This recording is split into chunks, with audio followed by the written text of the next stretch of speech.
You versus the guy she tells you not to worry about. On today's episode, we're taking a look at the BTF Fab kit and we're going to start installing some of this stuff on the 4runner.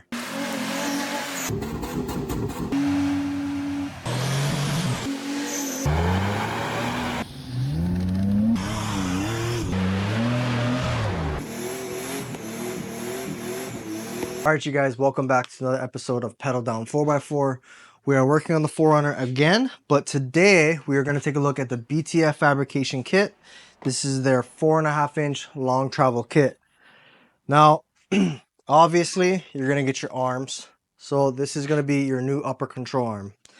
Now, if we compare that to a stock length arm, you can obviously see the difference. It's way longer. In fact, it's 4.5 inches longer.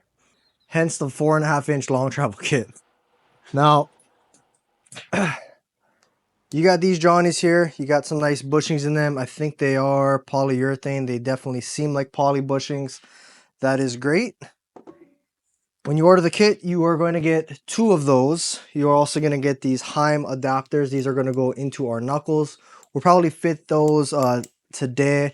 The next thing you're going to get are these. Now, these are to extend your tie rods and your steering. Obviously, if everything is going out wider, that means your lower ball joint is going to go out wider, which means your stock tie rod will no longer fit. So you're going to get these guys right here. These are going to be installed to extend the tie rod. You're going to get all the miscellaneous hardware. Nothing really to be stoked about. It's just hardware. Nothing too exciting. For the top hats, for the coilovers, I did not bring out the coilovers. They are still in the house. We'll do that next episode. But these are going to be the top hats. These will bolt on underneath of your coilover perch. It'll bolt like that, and then you can bolt your coilover to right here. And last but not least, oh Jesus, we got these big Johnnies. Now these are the long travel arms, the lower arms for the 4runner. These are massive and they're actually pretty heavy. They definitely have a little bit of gusto on them. So I'm pretty excited about that. Oh, I got some schmutz on my finger. And actually, not last, but here we go. So you're also going to get these. Now these are extended brake lines. Your calipers going to be farther away. You need longer brake lines. So they give you that. That's pretty much what's going to come with your kit. If you're running a full drive kit, you're also going to come with new CV axles. These are for the auto hubs. So that is pretty much everything that's going to be, or that's pretty much everything that comes with the BTF Fab kit. We're not going to start installing some of this stuff yet. We still need to do a couple other things. We need to pull the ball joints out of the old stock arms and put that into here. You would have remembered from me saying prior to this, we actually need to, well, I'm going to be buying the Total Chaos uniball conversions for this kit. But for now, just to get the 4runner moving back and forth out of the garage, we are going to use the stock lower ball joints, which are good. They're good. There's no, I'm going to use them. Another thing we do need to do is we need to, or not we, me, I need to go buy a tap, and I'm going to chase the threads on top of the spindles. They have a little bit of rust and paint on them because I wasn't paying attention very well. So we need to actually retap, chase the threads on top of the spindles. They are all painted in the corner. I will show them to you guys in a little bit. But I think for now we want to do something a little bit fun. So let's get to installing this guy right here. Now this is going to be your slug. So if you look at it right here, there's a slug piece that goes into the arm. That goes down like this, and then or up. I'm not sure. It's gonna go one way. I believe it's this way, and then yeah, I'm pretty sure it's that way. So I don't know. We'll figure it out. Let's get to it. Okay, so we have the spindles here. They're all painted. Let me take one of these guys down. We have this guy right over here. So she's still nice and beautiful. everything is all painted. Now, I do believe this slug actually goes this way because the arm is going to be obviously attached to the top of this. So we're going to take this guy apart. Washer. And there we go. So we do have this guy right here. And look, look what's in there. Another snap ring. I think I might have a snap ring plier that can take this off. We'll try and get this guy in right now. Okay, so we have the slug right here. We have some snap ring pliers. Hopefully we can get this guy out. Oh, thank you, Jesus. Okay, so now this guy's gonna install from under here, like this. And you will need to probably press this guy in. So we need to figure out how to do that. I think I know how to get this guy in. Let me show you guys how I'm gonna do it. Just like that, we're done. It was super easy. It went all in smoothly. Nothing went wrong. Fucking motherfucker, bro. Everything went wrong. I had to get the ball joint press out to press this guy in.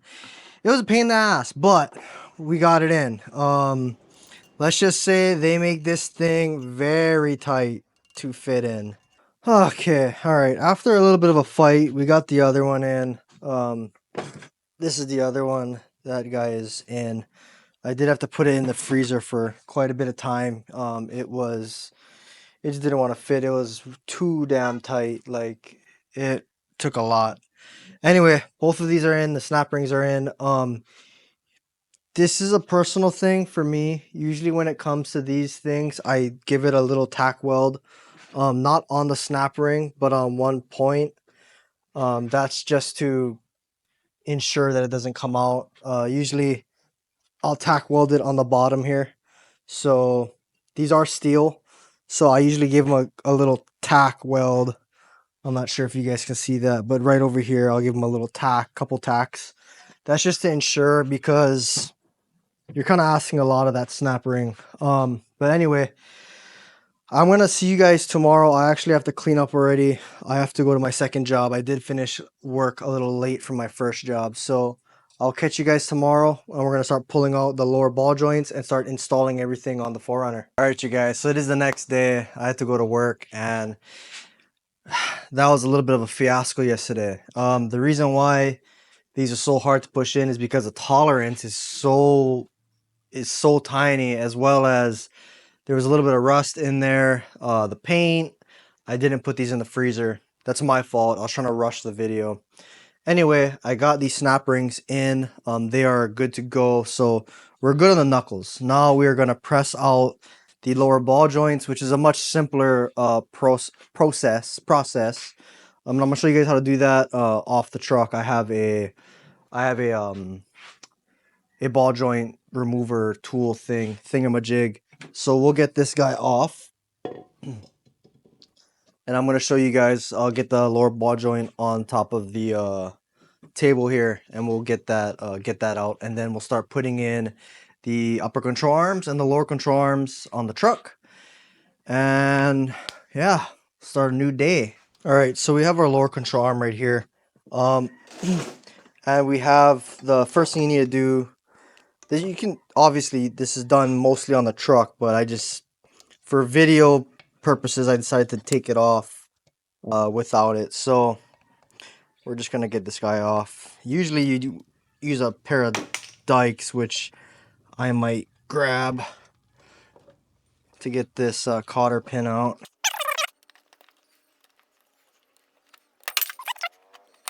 First things first, when you're gonna pull off a ball joint, even on the truck as well, you're gonna break this nut loose. Don't go all the way out. You're gonna want to sit it right about here, where the threads are covered. And this little tool right here, let me grab it. This tool is a little ball joint puller thing. This is gonna go inside here like that, so we need to pull this guy all the way out.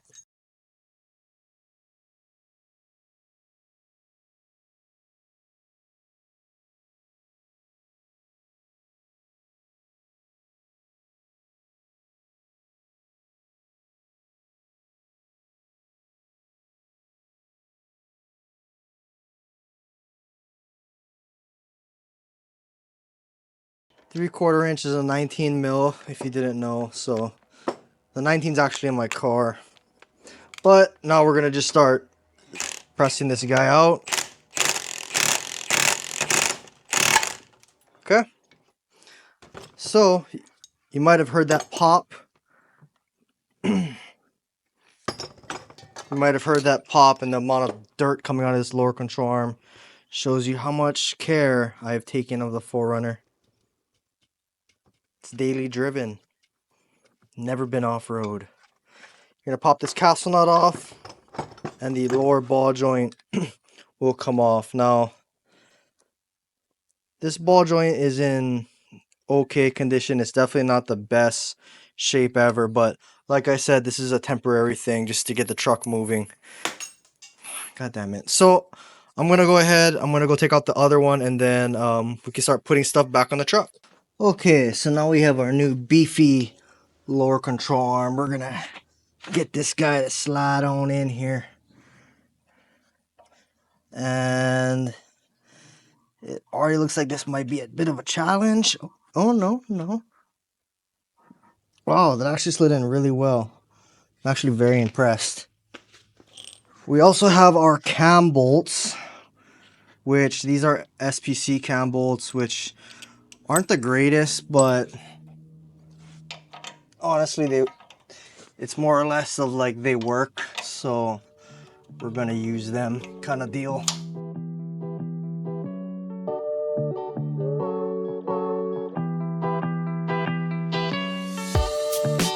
If you do know, the Toyota cam bolts are notorious for, well, seizing up and you have to cut everything off, which is never fun. But the lower control arm is now on. We still need to tighten it, obviously. That's going to be good. I'm probably going to put a little bit more lubricant in here. Or not. I mean, it is pretty lubricated already, but let's get the upper control arm on, and then we'll go from there. So we have the upper control arm right here. You guys see that? And then we have these 4 washers. These are going to go on the in and outs of each upper control arm. So I like to take a little bit of bushing lubricant or whatnot and spread them on each washer.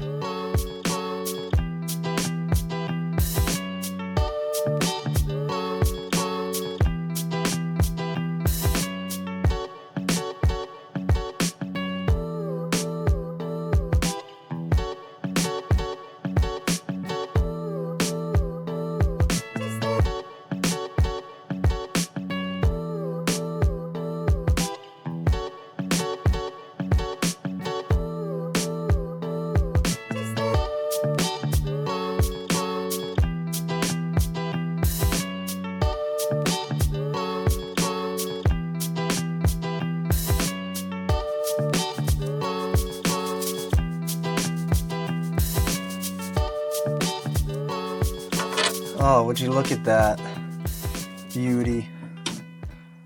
Nice. Okay.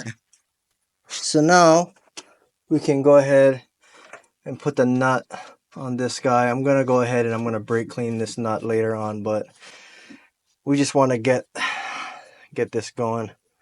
Okay, so we have our spindle here. We're going to install this guy.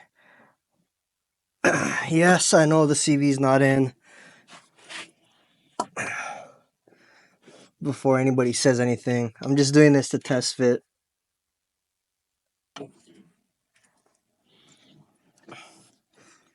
Come on, Charlie. Get in there. There we go. Okay, so that guy's in. Now, I'm unsure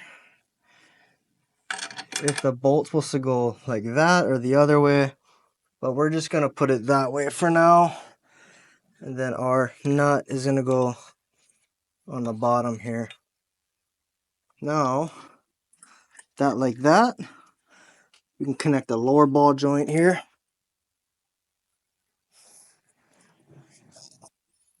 Oh, geez. Okay. So, that's how she's going to look. Let me show you guys a outer view of this. Alright, you guys, so I need to tighten up the nuts and everything, but I still need to get the CV axle in, so I won't be tightening up everything. But that's how it's gonna look as of this point right now. So far so good. Everything fit really well. It was a big pain to get the upper arm in because of the V8 swap. There's a bunch of stuff in the way, but I'm pretty happy with that. I'm going to tighten up the upper joint, and then the lower joint we can just take it on and off to fit the CV axle. So I'm gonna go ahead and throw you guys on a bit of a time lapse, and we'll get this CV axle in because I have to get that cup out, and the cup is starting to turn into a pain to come out. So let's get the cup out.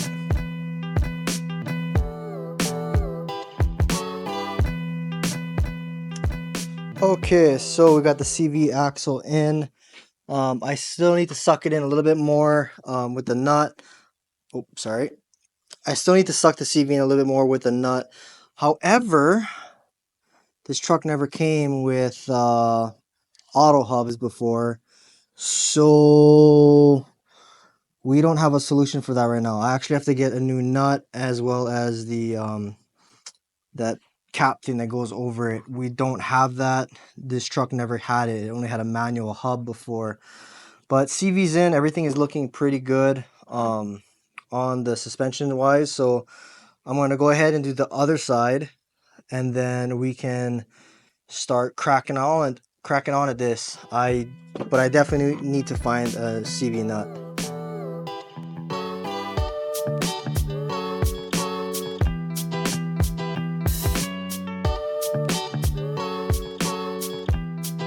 All right, so we got the suspension in, or not the suspension, but just like the upper control arms, lower control arms, CV axle in, and we got the spindle in, which I kind of messed up on the concrete because I dropped it, which is awesome. So I have to repaint it now. But that is all in. So I still need to tighten up the lower ball joint. And like I said, I need to get axle nuts and whatnot. But everything else is in. And looking at where the hub is, it looks like it'll be just perfect. But right now, that suspension is looking really good, especially when we put the skid plate back on. I'm pretty stoked on how it's coming out right now. I think that's where we might stop this video, and I'm going to go ahead and tighten up some stuff though. Alright, you guys, so because of time constraints and whatnot, that's pretty much going to be it for this episode. I'm going to split this episode into 2 parts. This would be part 1. Part 2 is when we start doing the coilover stuff. But yeah, so this is going to be part 1 of this episode. We have the upper control arm in, the lower control arm in, the CV axle in, as well as the spindles on both sides of the 4runner. Next episode, we're going to put in the coilovers without the springs. And the reason why we're going to do without the springs is because I actually need to jack this up with the tire on and turn it and see where we hit. We do have more travel now, and I need to see if I need to cut anything else out. So we are going to go ahead and put the coilover, or not the coilover, but the coilover shock, as well as the bypass shocks in as well. So this is going to be a pretty long episode, I guess you could say, but it is going to be in 2 parts. Well, that is pretty much going to be it for this one. So till next time, and as always, thanks for watching.